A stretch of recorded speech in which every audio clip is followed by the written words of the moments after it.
શહેરની ટ્રાફિક સમસ્યા, પોલીસ અને મનપા તંત્રનું જડ વલણ હવે જીવલેણ સાબિત થઈ રહ્યું છે।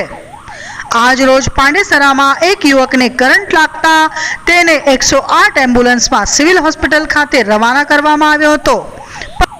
એમ્બ્યુલન્સ અડધા કલાક સુધી ટ્રાફિકમાં ફસાતા યુવકનું સિવિલ હોસ્પિટલ ખાતે પહોંચે તે પહેલા જ પ્રાણ પંખેરું ઉડી ગયું હતું।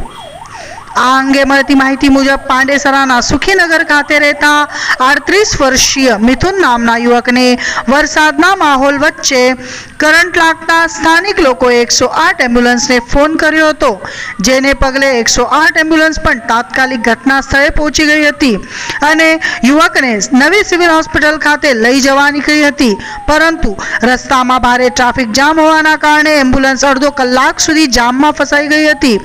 ત્યાર સુધી સમયસર સારવાર નહીં મળતા યુવકનું રસ્તામાં જ મોત નીપજ્યું હતું।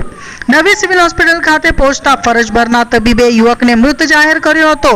ઉલ્લેખનીય છે કે જ્યારથી શહેરમાં ઓટોમેટિક ટ્રાફિક સિગ્નલ સિસ્ટમ શરૂ કરાયા બાદથી શહેરમાં ટ્રાફિક સમસ્યા હળવી બનવાના બદલે વધુ વિકટ બની રહી છે અને હવે તો ટ્રાફિક જીવલેણ પણ સાબિત થઈ રહી છે, ત્યારે તંત્રના જડ વલણ સામે સવાલો ઉઠી રહ્યા છે।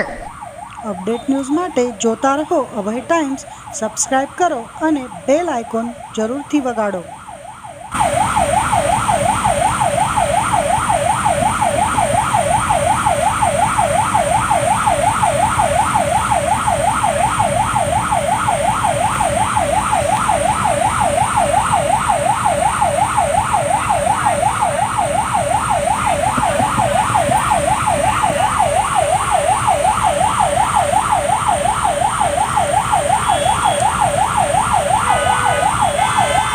ट्रैफिक थोड़ी जाम करते हैं एम्बुलेंस के लिए।